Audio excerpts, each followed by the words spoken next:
La pandemia de coronavirus ha llegado a México. Son vidas humanas. Se han confirmado 117.103 casos. Esto es algo serio. Esto es de que todos nos cuidemos. El Sistema de Salud Nacional Mexicano amenaza con colapsar. Quédate en casa. Quédate en casa. Quédate en casa. Bueno, pues yo también darles la bienvenida al curso de neurología. No sé si Patricio ya les comentó que son varios módulos, que lo vamos a dividir en varios viernes para la importancia de que este virus, el COVID, tiene dentro de la neurología una explicación breve cada vez, no solamente de la estructura del virus, sino dentro de las patologías neurológicas, cuáles son sus implicaciones.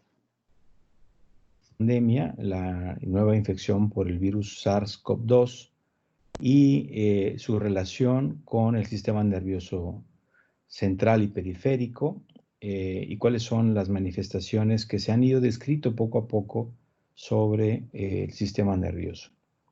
La primera charla el día de hoy nos la va a dar el doctor Sergio Castillo, quien nos va a presentar en forma general qué ha sido la infección por COVID-19, cuál ha sido su epidemiología y en qué consiste este virus para poder conocer ahora sí que a nuestro actual enemigo, a nuestro nuevo patógeno.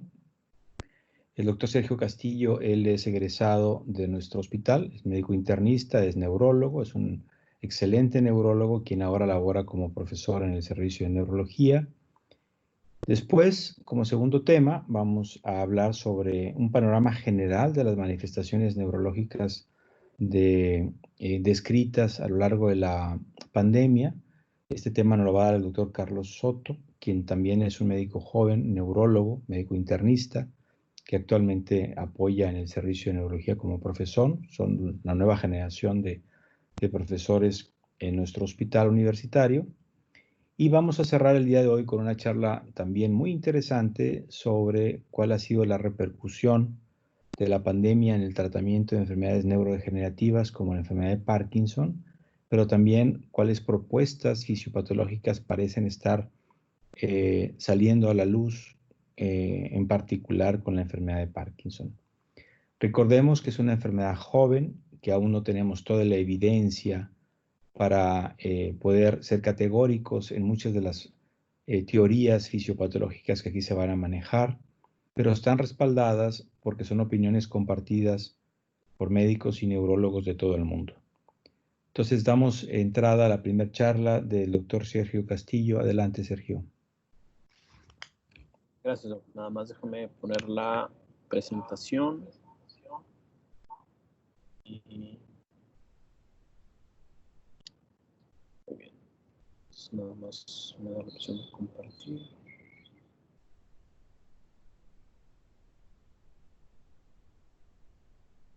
Muy bien, listo. Buenos días a todos. Un segundo. Buenos días.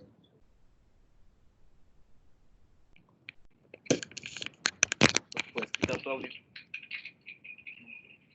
O ponte audífonos, güey, porque es un caos.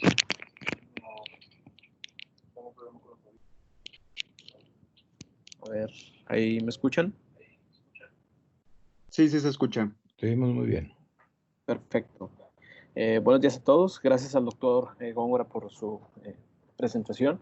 Yo les vengo a hablar un poquito del origen de este nuevo coronavirus, ahora denominado SARS coronavirus 2.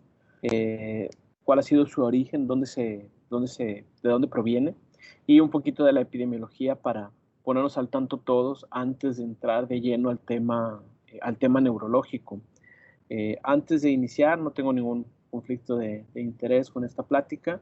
Vamos a ver algo de virología y taxonomía del SARS-CoV-2, la cronología inicial de la pandemia, y en cuanto a la epidemiología, vamos a hablar de la distribución, transmisión, la inmunidad y el riesgo de reinfección y algunas de las implicaciones neurológicas, aunque ese será ya tema más a profundidad del doctor Soto, ver las manifestaciones neurológicas. Para empezar, hay que hablar de los coronavirus, que es una familia de virus RNA con envoltura que ha estado en contacto con la humanidad desde hace ya buen tiempo y se caracterizan por las glicoproteínas llamadas peplómeros que están en la superficie que semejan una corona. De ahí viene el nombre que se les da. Y se conocen 3 géneros de esta familia, que son los alfa, beta y gamma coronavirus. Los beta coronavirus son los que principalmente infectan a los seres humanos y a otros mamíferos y tienen una predilección por los epitelios, por lo cual nos van a dar problemas respiratorios y gastrointestinales. Hasta antes de 2002, estas infecciones eran algo trivial y eran algo pasajero, eran considerados como parte de los virus que ocasionan resfriado común o algunas, casi todo resfriado común, no llegaban a más, hasta que en el 2002 hubo un brote que se originó en China de un virus, un coronavirus nuevo que originó un síndrome agudo severo respiratorio, o SARS por sus siglas en inglés, y de ahí empezamos a ver, fue el primero de estos que se demostró, se encontró que tenía una patogenicidad más alta que otros coronavirus y que era un curso mucho más agresivo y con una mortalidad más alta que los otros coronavirus. De hecho, esta es considerada la primera pandemia del siglo XXI. Afectó a más de 8,000 pacientes y cerca del 10% falleció a causa de esto. Esta fue la primera alerta que tuvimos y desde ese entonces empezó el gobierno de China a trabajar, ahorita voy a hablar un poquito más de eso, a trabajar en detectar a los coronavirus, porque desde este momento se lanzó la alerta de que un virus con potencial pandémico como el que estamos viviendo ahorita era cuestión de tiempo para que ocurriera. ¿Por qué?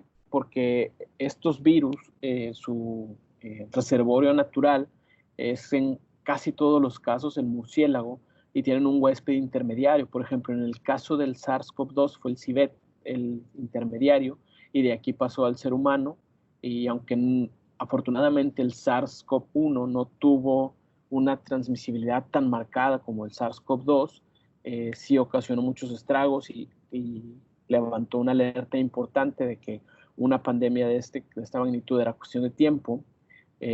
Algunos años después surgió a través de camellos el MERS o virus respiratorio del Oriente Medio, que también causó, ahorita vamos a ver la cifra de casos, pero era una infección severa.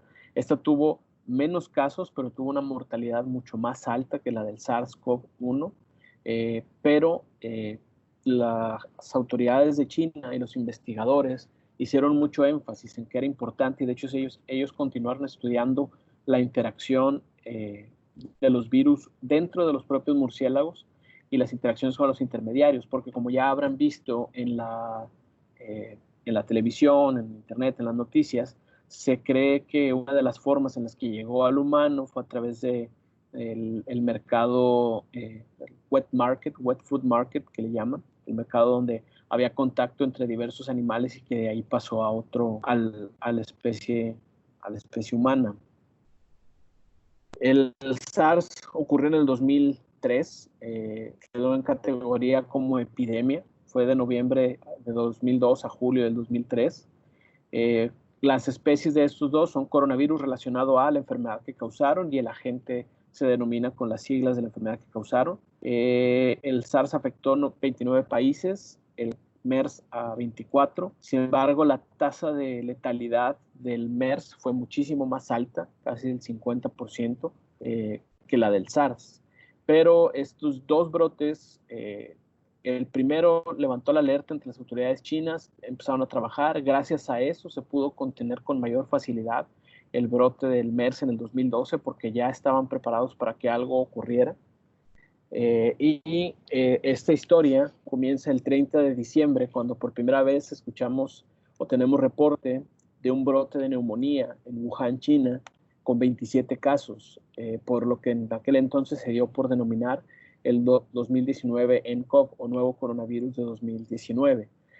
Hoy en día sabemos que ya se han rastreado los primeros casos y se estima que aunque no se ha podido corroborar por completo a ciencia cierta, se estima que los primeros casos ocurrieron entre octubre y noviembre de ese año, pero hasta diciembre, hasta mediados de diciembre, empezaron a identificar el brote.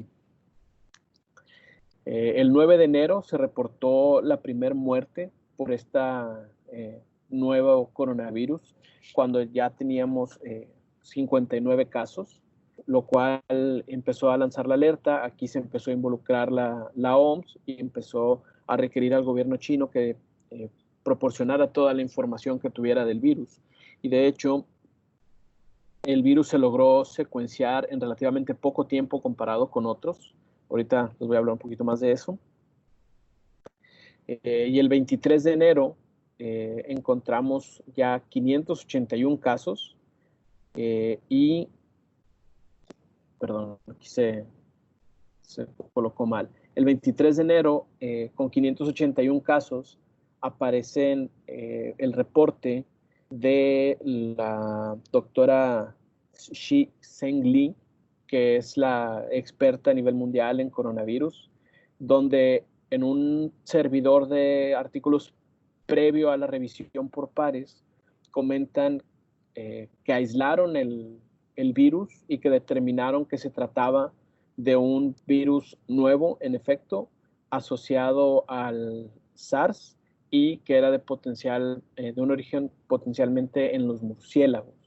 Esto fue el 23 de enero. Para darles una idea de qué tan rápido surgió esto, esto del 23 de enero fue un artículo de preimpresión. No sé si todos estén familiarizados con los artículos de preimpresión, pero estos se suben a una plataforma, en este caso es Cold Spring Harbor.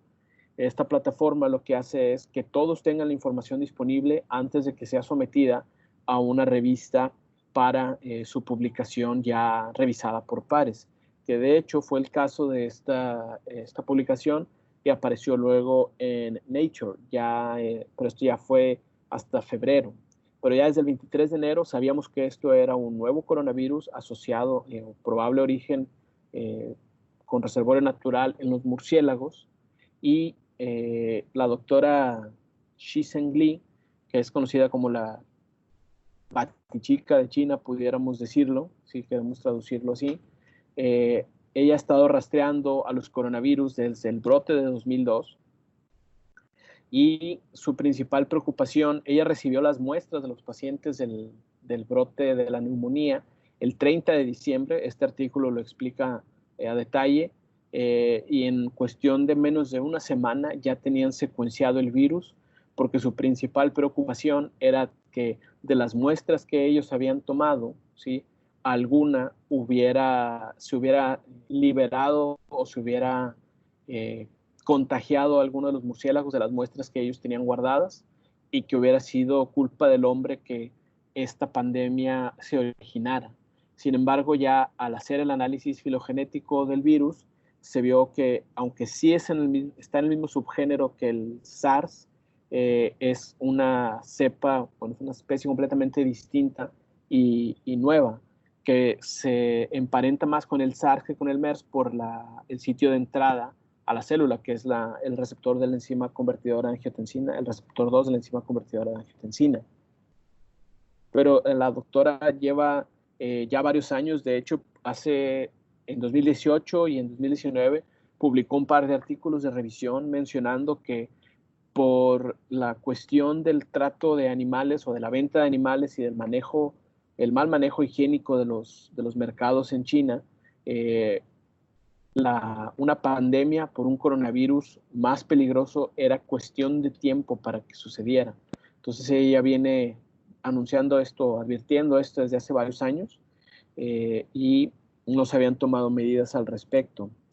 El 24 de enero, un día después de la publicación en el servidor de preimpresiones de que era un nuevo coronavirus, teníamos ya 846 casos, con 25 muertes, y es cuando aparece la primera publicación científica en Lancet sobre las características clínicas de los pacientes infectados con el nuevo coronavirus.